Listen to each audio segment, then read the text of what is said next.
At 13:47 hours, 7 Ukrainian UJ-26 Beaver drones approached Korsak airfield from the northwest. Their targets were Russia's light aircraft fitted with door-mounted machine guns to hunt Ukrainian reconnaissance drones. The mission went smoothly so far, until they reached Tokmak. Here, a Buck M3 operator had been staring at empty sky for 6 hours when his screen erupted with contacts. 7 traces materialized at 42 kilometers, scattered across 2 kilometers of airspace. No formation, just identical returns crawling southeast at 180 kilometers per hour. His hand froze over the engagement switch. Something was off. Every drone kept merging and becoming individuals on his scope. That's because the composite construction of these drones absorbed radar energy rather than deflecting it. Carbon fiber and plastic are invisible compared to aluminum aircraft. At 42 kilometers, the returns flickered at the edge of detection, sometimes disappearing entirely between radar sweeps. But 2 drones in the lead began climbing to 2,500 meters. Their autopilots weren't responding to threats. This was scripted behavior, triggered at exactly 35 kilometers from the target. Another started broadcasting on 915 megahertz, mimicking reconnaissance downlinks, which are short digital bursts that real ISR drones transmit when sending compressed imagery or telemetry back to command posts.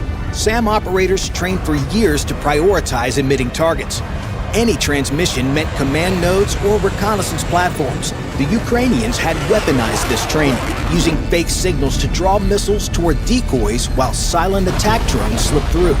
The operator ran the numbers while the drones closed. 7 targets, 6 missiles ready, 12 minutes to reload if he fired everything. Standard doctrine demanded engaging obvious threats first, preserving ammunition for follow-up waves. Fire sequentially, and the first explosion warns the rest. Fire simultaneously and risk multiple missiles chasing the same target. The climbing drones crossed 35 kilometers, their return strengthening with altitude. He selected 3, the 2 climbers and the emitter, and fired. The launcher shrieked as it pivoted northwest. 3 9M317M missiles erupted simultaneously, accelerating through Mach 4 while climbing to 8,000 meters. At that altitude, high density drops to half of sea level.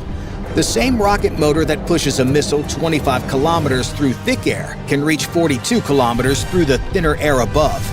Time to impact, 42 seconds. His fingers drum the console. 40, 30, 20. First detonation at 13:48 hours. The proximity fuse had triggered at 4 meters distance, optimal for the warhead's fragmented pattern.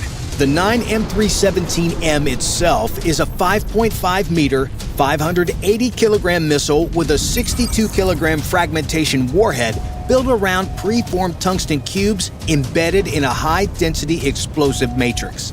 When the proximity fuse fires, the explosive drives the cubes outward in a controlled expanding cone. Instead of random shrapnel, every cube fires along a predictable vector, concentrating damage along the missile's line of sight and maximizing probability of cutting control surfaces, fuel lines, and structural spars. The lead climbing drone was down. 8 seconds later, the emitter drone disintegrated. Perfect intercepts. However, these drones carried extra fuel, not warheads. The operator couldn't have known. Every behavior matched real reconnaissance drones exactly. The Ukrainians had studied which drones Russia shot first and programmed their decoys to act that way. The 3rd missile tracked toward the 2nd climber when 3 other drones suddenly bunched together. Flying within 50 meters created overlapping radar returns that merged into one fat target. The missile seekers saw the strongest return, the empty space where all 3 signatures combined. It detonated between them, rattling but not destroying anything. The 5 remaining drones immediately began scattering wide. This wasn't an autonomous adaptation, just the next line in their program script. Ukrainian mission planners had calculated when missiles would impact based on previous strikes and coded evasive maneuvers to trigger afterward. The Russian operator grabbed the encrypted phone. The handoff to the southern battery should have been automatic.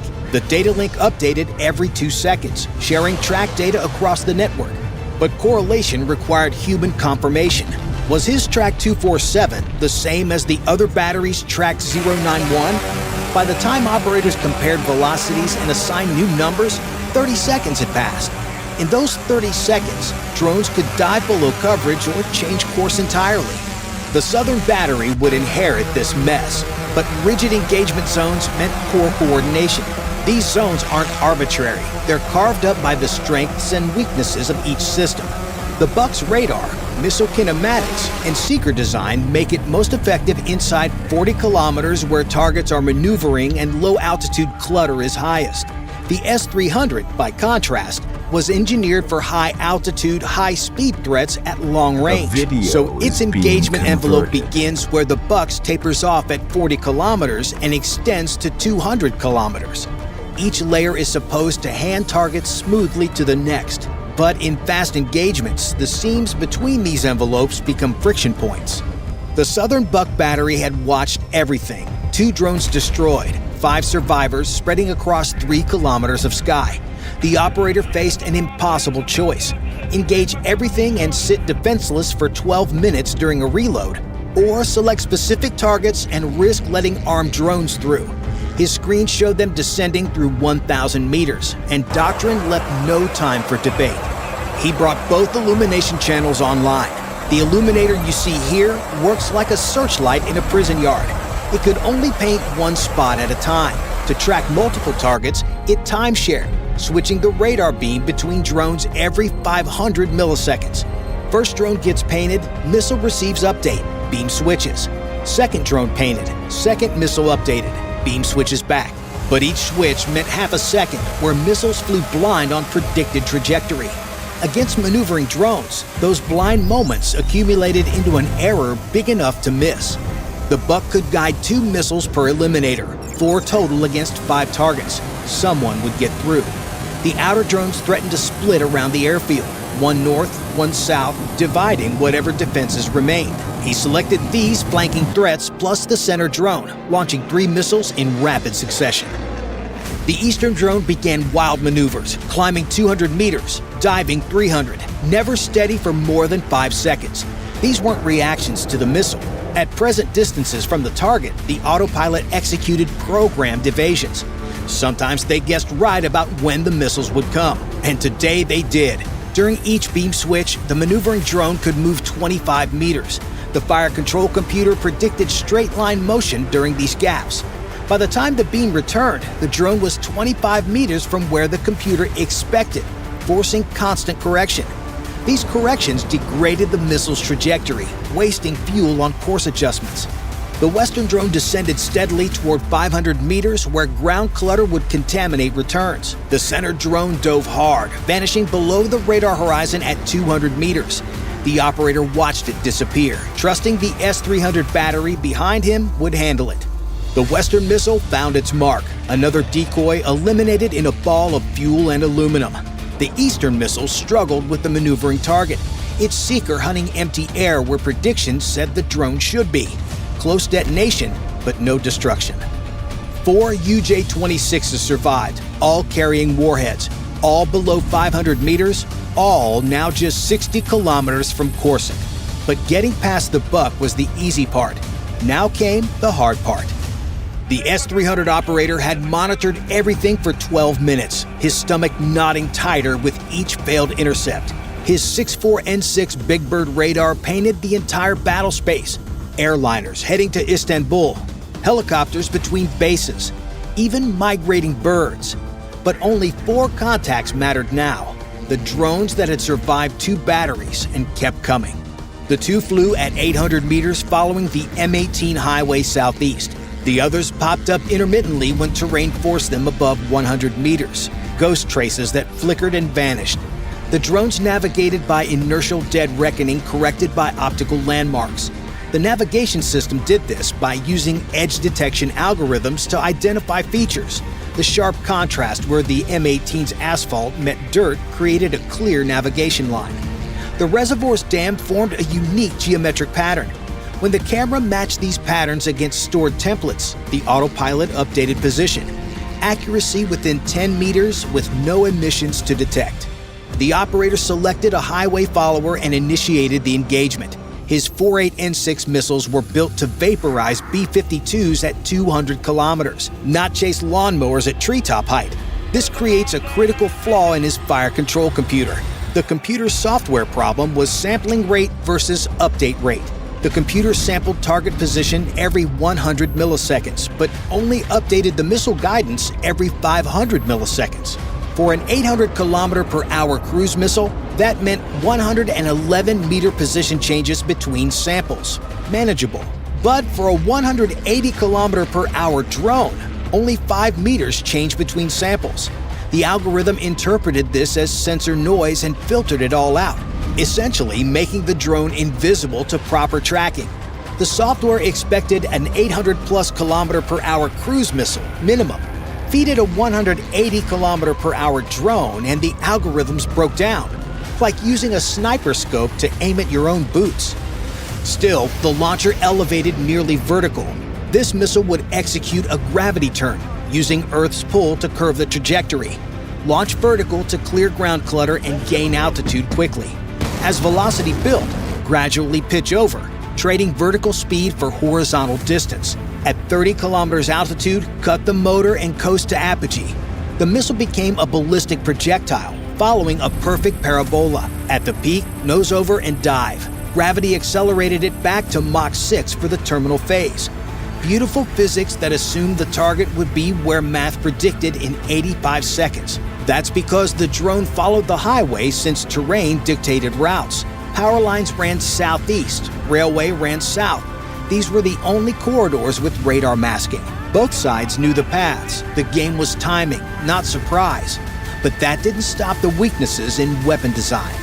Once airborne, the command link only sent steering updates, not destruct commands. Russian designers assumed any target worth a 48N6 was worth destroying. No second thoughts, no recall. Even if the operator realized he'd targeted a friendly, the missile would complete its mission. The operator tracked both blips, missile climbing towards space, drone crawling along asphalt. 60 seconds to impact. The drone maintained course perfectly. Too perfectly. At 40 seconds, it banked hard east toward the reservoir. Another preset waypoint, not evasion. Ukrainian planners had calculated when the S-300 would engage based on distance and programmed the turn. The missile's computer commanded maximum deflection, but at Mach 6, you don't turn, you curve across kilometers. New intercept point 800 meters behind where the drone would actually be. The missile tried to chase, bending its trajectory like a fastball trying to curve after release. The seeker found empty air. Before he could process the miss, the second visible drone climbed to 2,000 meters and accelerated to maximum speed. A perfect target, begging for attention. The operator's finger hesitated over launch authorization. Too obvious. But orders were orders. He fired, knowing this felt wrong. Meanwhile, the drone that had dodged the first missile dove to 50 meters and found the high-tension power lines running southeast. 330,000 volts created an electromagnetic storm. Every radar pulse hitting steel towers and cables generated hundreds of false returns. The drone's weak signature vanished in this electrical chaos like a whisper in a thunderstorm. The climbing drone never wavered, maintaining its perfect target profile. Simple tactical math. Trade one drone worth $30,000 for a missile worth $2 million while buying time for your buddy to disappear. The climbing drone was bait, and it worked. The 48N6 found it easily, proximity fuse triggering at 6 meters. The drone soon became an expanding cloud of composite fragments. The operator swept his radar across the power lines. Nothing but interference. To the north, 3 low flyers crested rises momentarily. He launched 2 missiles at predicted intercept points, firing blind where mathematics suggested they might be. Both found empty sky. The drones had turned immediately after dropping from sight. South, east, and south again. 4 missiles expended, 1 drone destroyed. 3 armed drones still inbound. He called Corsic directly. 3 contacts, low altitude, your sector in 6 minutes. All ammunition expended. The airfield sat 80 meters behind the lines, deep in what doctrine called the rear area. The layered SAM network should have stopped everything. That's why Corsic had only 1 soldier with 1 IGLA. Radio chatter told the story. Drones inbound, missiles missing, something about friendly fire.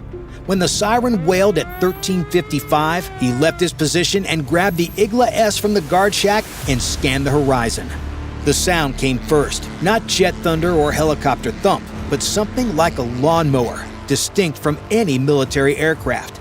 At 180 kilometers per hour, the Doppler shift was minimal. The sound seemed to come from everywhere and nowhere. A black cross soon materialized through the morning haze. 3 meters out, 500 meters up, approaching at highway speed. The Igla-S Seeker hunted for heat, built in the 1970s to find jet engines burning at 800 degrees. The drone's engine ran at 300 degrees, barely warmer than sun-baked concrete. Its pusher prop mixed cold air with exhaust immediately, diffusing even that weak signature. The soldier fought to hold the sight steady. The 30-kilogram launcher grew heavier with each second. The Seeker tone stuttered in his earpiece. Lock, no lock, partial, searching. To the Igla's detector, expecting jets against cold sky, the entire world looked like one warm blur. Standing orders were clear: engage anything unidentified. Despite the marginal lock, the guard squeezed the trigger. The missile erupted from the tube, its backblast swirling dust across the checkpoint. The Seeker scanned its 40-degree cone, the field of view inside which its infrared sensor can actually detect a heat source, hunting for heat. Everything was warm: runway, buildings, vehicles. The drone flew too low, just another warm object among hundreds. The proximity fuse never detected the composite aircraft. The missile passed 15 meters below and self-destructed 8 seconds later in gray smoke. The guard lowered the empty launcher. 3 more dots appeared behind the first, spreading into multiple vectors. This forced defenders to divide attention.